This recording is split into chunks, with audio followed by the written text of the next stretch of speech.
Living Local Carolina with Katie Turner. Local trends, shopping, dining, and more. This is Living Local Carolina. Guys, this is a first on Living Local Carolina. Today I am at Black Flag Forge Experience and I'm with Josh and we're going to be forging, blacksmithing? Yes. What is the technical term here? It is forging. We're forging. Yes. And what are we making today? We're going to make a hairpin out of this piece of metal. Look at that. Beautiful. Okay, well, let's do some basics before we get started here. For somebody that has never done this before, like me, what do people need to know before they come forge? I think the first thing is it's good to be hydrated. Yes. Especially if you're going to do one of the bigger, longer pieces, please be hydrated before you come in. And that does not mean beer and margaritas. Do that after you come in here. Second thing is I would wear closed-toed shoes as much as possible. We do have foot coverings if you come in your beach flip-flops, but it is much better and safer for you to have some closed-toed shoes. The other thing is cotton-based clothing is preferred over anything with polyesters.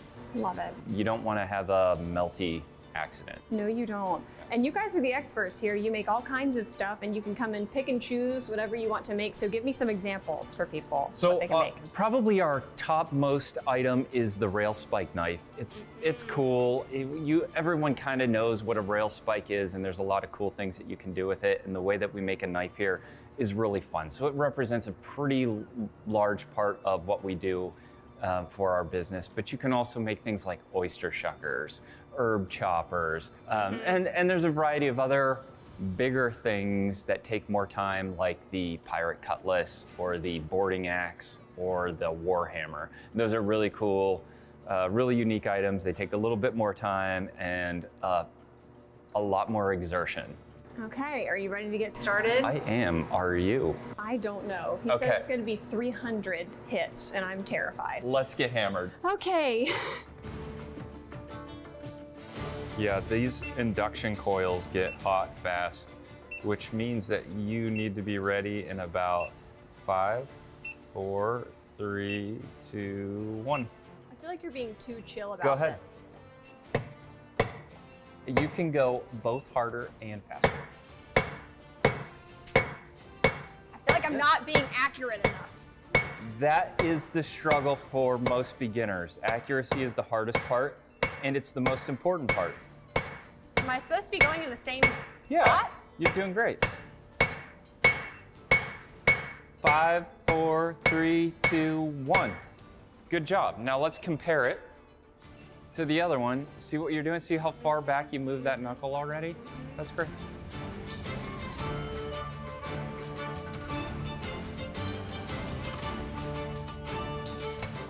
Come on, come on. Show me what you got. We're clearly at 300. You got this. Dude!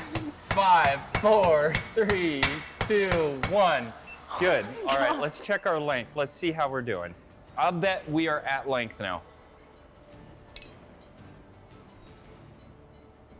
Yay! Grip this real hard and turn it like that. Yep, there you go.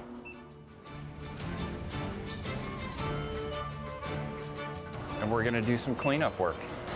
And now right there, good. That looks pretty good. All right. That looks pretty good. Now, last thing, we just need to scrub it. Good.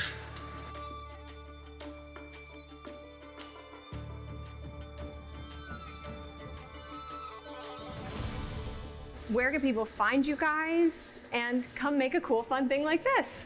We are online at blackflagforging.com. We're also on Instagram, TikTok, and other places. All the social media accounts. Yeah.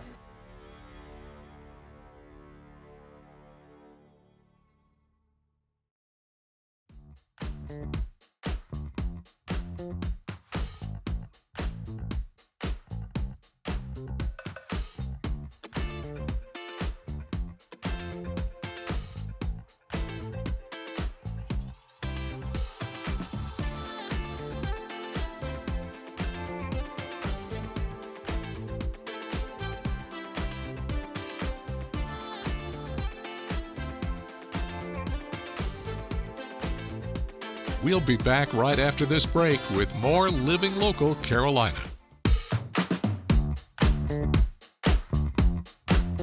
Hey guys, today I am in Georgetown with Swamp Fox Tours and we're gonna see some historical sites, so come along on the ride with us.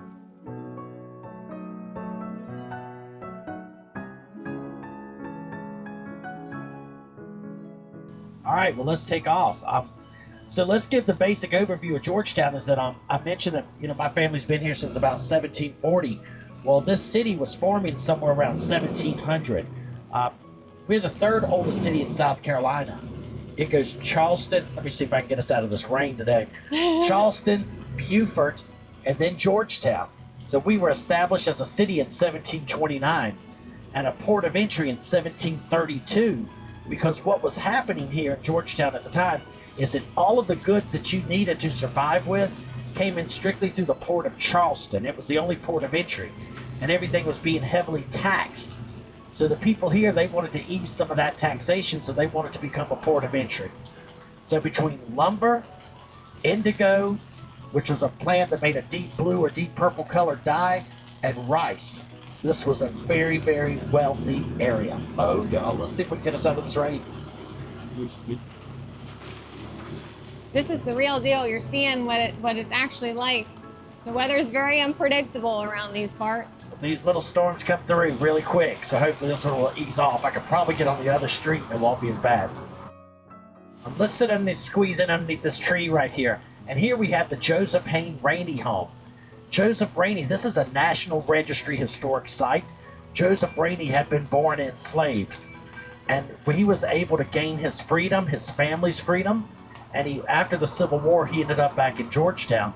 And the reason the house is plaqued for him is that Joseph Rainey was the first African-American member to the U.S. House of Representatives. He was born in Georgetown. He passed away in Georgetown.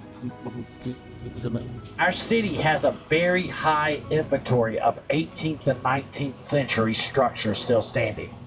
At our height, we had over 200 plantations producing, and roughly 70% of the rice that was consumed in this country and being shipped out came out of Georgetown County. Now, I mentioned lumber. You see how the oak trees, how it has the V, how the trees do a V? Mm-hmm. Well, that became the perfect joint for ships. So that's why there was all this lumber going out. England, during this time, was actually, they were clear cutting so many lots, so much of the land that for cattle. So lumber had to come out of this area to go back across the pond. Mm-hmm. Now, you know of Francis Marion, the great soldier from South Carolina that was fighting against the British? Well, here we have a cottage here, this greenhouse where he built in 1737, and this is where he was given his walking papers out of South Carolina by the British. Now, the British overtook our city from 1780 to 1781. Keep in mind, Georgetown is technically older than the established United States. In 3 years, this year the United States is celebrating 250. In 3 years, Georgetown celebrates 300. What? We actually are older than the United States of America. That's really cool.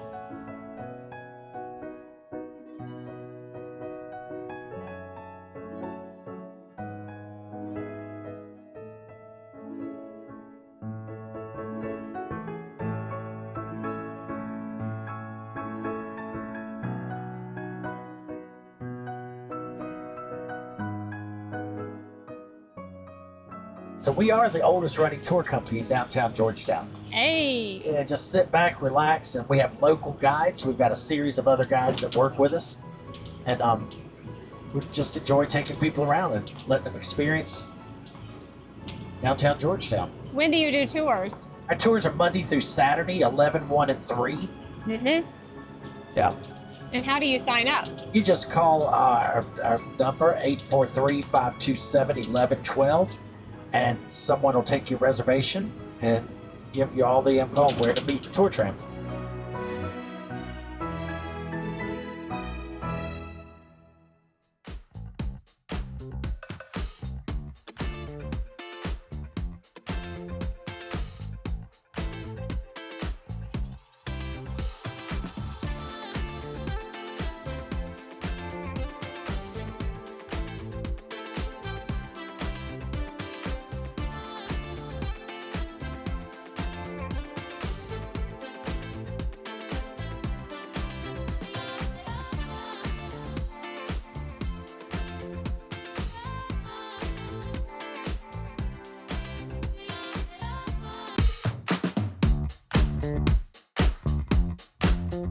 The following portion of Living Local Carolina is sponsored by Long Law Firm.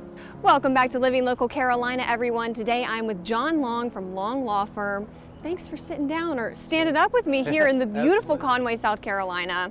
We have a bit of a tough topic to talk about today. Right. Planning for a potential illness or tragedy in your family. Right. Something you probably see all the time, right? Every day. Well, tell me, what do people need to know? So we all have this idea that we're going to live to be 90 years old and we're going to die in our sleep and be perfectly healthy up until that point. Unfortunately, it doesn't usually work out that way. And so if we don't plan for either a sickness, illness, or our demise, it's going to leave a huge burden on our family. Yeah. Things that could easily be fixed or predicted with the family could cause huge headaches and problems. And the last thing you want to do is leave a legacy of headaches and problems. So we all want our legacy to be positive and not negative. I gotcha. So what does the process look like for somebody that wants to start planning right now? So I would say do your research, go Okay. online, explore the topics of wills, revocable trust, powers of attorney, and then seek out legal counsel. Long Law Firm in Conway, we're happy to help out. I was gonna say, you can walk people through that process, right? Yep, that's what my law firm focuses on. Okay. Wills, probate, estate planning in general. And generally, how long does the process take to start planning? Once you meet with me, we'll meet a total of 2 times. Okay. Usually an hour the first time, and then I prepare all the documents that are necessary, and then you come back, usually an hour, hour and a half. We have everything planned, signed, you get a notebook you can take home, put on your shelf, and hopefully not worry about it for years to come. Peace of mind. Peace of mind, that's what we provide for people. All right, well, if somebody's watching this right now, they want to get in contact with you and learn more information, how can they do that? You can call Long Law Firm 843-488-2810. Long Law Firm. The following portion of Living Local Carolina is sponsored by Long Law Firm.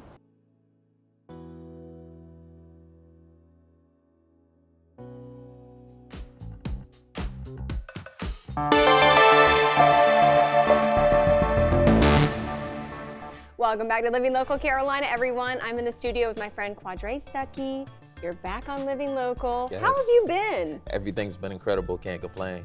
Can't complain, and we got some stuff to talk about today. Yes, we do. You do a lot of different things. You have a lot of different hats. Yes. Today we're talking about the author hat. Yes. All right, what'd you do? So I created this new book called 8 Streams of Income. And All right. what the book actually is, it teaches you how to build financial literacy. And also it teaches you how to better yourself and to build generational wealth. Because a lot of people, we talk about it, but we actually don't know how to actually do it. Yeah. So I kind of break down all the different steps, the 8 ways to build generational wealth and financial literacy to educate yourself. And I feel like this is the kind of thing that you would think you would learn in school, but you don't, really, don't. for the most part. Exactly. I mean, school doesn't teach you how to be, entrepreneur, to think for yourself. It teaches you how to be a worker. So with this book, it's actually teaching you to think for yourself and to be free-minded and to invest in yourself. Okay, so can you give me maybe an example of one of these streams of income? Yes, so one of the streams of income would be like dividend income. So what's a dividend income? Would be like investing in the stock market. Okay. So let's say, for example, like you like Apple, you have an iPhone. I do. Instead of just buying the brand new iPhone that comes out, buy some Apple stock. I don't even know how much Apple stock costs. Right, that's the thing. Do you have let's say a dividend account? Let's say like Acorn, Cash App, Charles I have Schwab. heard of those, yeah. You can open up one and then it'll show you on the stock market how much the stock price costs. You could purchase one and then every quarter or every couple of months, you'll receive dividend income based off of how many shares of that stock you purchase. You clearly know what you're talking about. Yes. And I'm sure there's a lot more information in the book. So Yes. if somebody's watching this right now and they want to buy the book for themselves or check out anything else that you're up to, Right. how can they get in contact with you? Well, they could go online to www.Gullah Geechee Family Foundation and purchase the new book, 8 Streams of Income, and help build financial wealth for yourself and also for your family. Where can they find you on social media? You can find me on social media online, Quadre Stuckey on Facebook, Quadre Stuckey on Instagram, and on www.quaddesigns.net.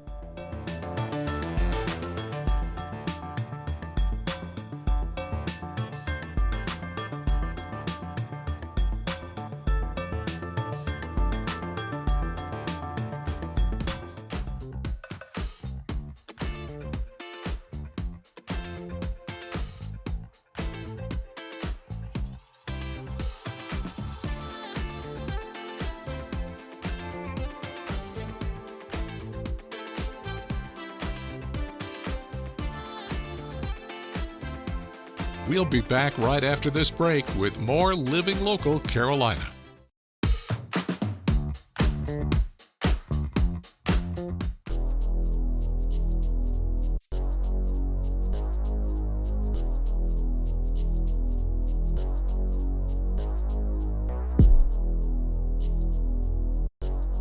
Well, guys, welcome to Georgetown, South Carolina. Today I'm at the Gullah Museum and I'm joined by Beatrice. Thanks for having me. Thank you for coming. Let's get into it. I was walking around looking at all the different things you have in here, but can you kind of put into words what the Gullah Museum is all about?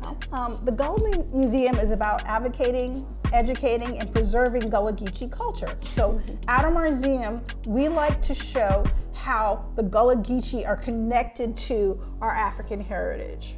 All right, so what are some of the things that people can come and look at here? Okay, so well, I think one of the most popular things for people to look at is our bottle tree, our quilts. One of our featured items here are our story quilts, and our story quilts tell the story of the Gullah Geechee people.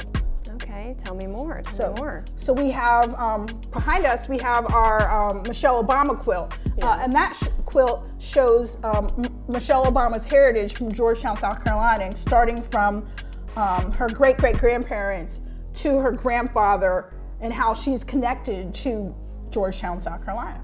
There's a lot to learn here. I think it's one of those things where you have to really walk around, and you guys have the knowledge too, to where, you know, you see these pieces of pottery, there's so much history behind it. Yes. The pottery is great because that is our connection also with the indigenous people of America too, because the Kalana ware was made by African Americans and the indigenous people.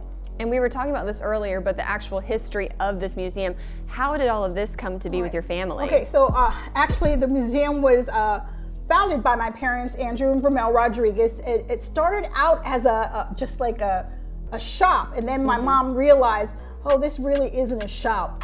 It's a museum, and we're teaching people about the Gullah Geechee people, so let's just expand on it.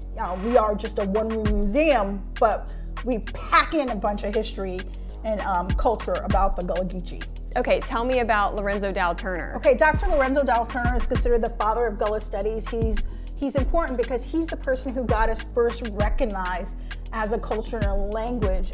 His most important work, of course, is he was able to prove that Gullah was a language, because Gullah is a Creole with, it's an English-based Creole with African vocabulary. We have 30 different African languages in our vocabulary. We also have French and Spanish, and it also includes African syntax and grammar. So that was really important, because people before that thought we were just talking gibberish or baby talk or broken English. But not at all. No, it's a full language. That's so cool. Let's talk about food too. Oh God, Gullah Geechee food. Man, what can you say? Yeah, I mean, a lot of food that people think of as low country food is actually Gullah Geechee food, like she crab soup, shrimp and grits, red rice, chicken plow, chicken bog. I mean, we can go on and on about Gullah Geechee food and its influence in American culture and Southern culture.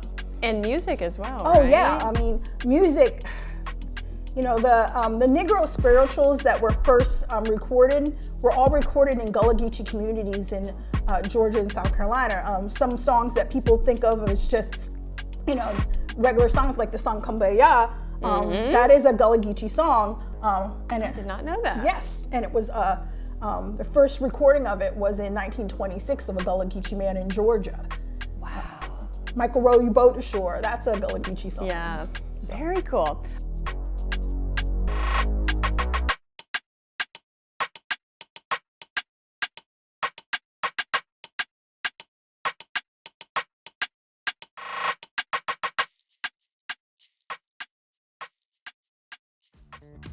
Don't forget to like our page on Facebook and follow us on Instagram and Twitter. How to use the QR code. Just open the camera app on your smartphone, iPad, or tablet. Point your device at the QR code so the QR code appears on your screen. Your device will recognize the QR code and show you a notification. Click that notification and you'll come to our website.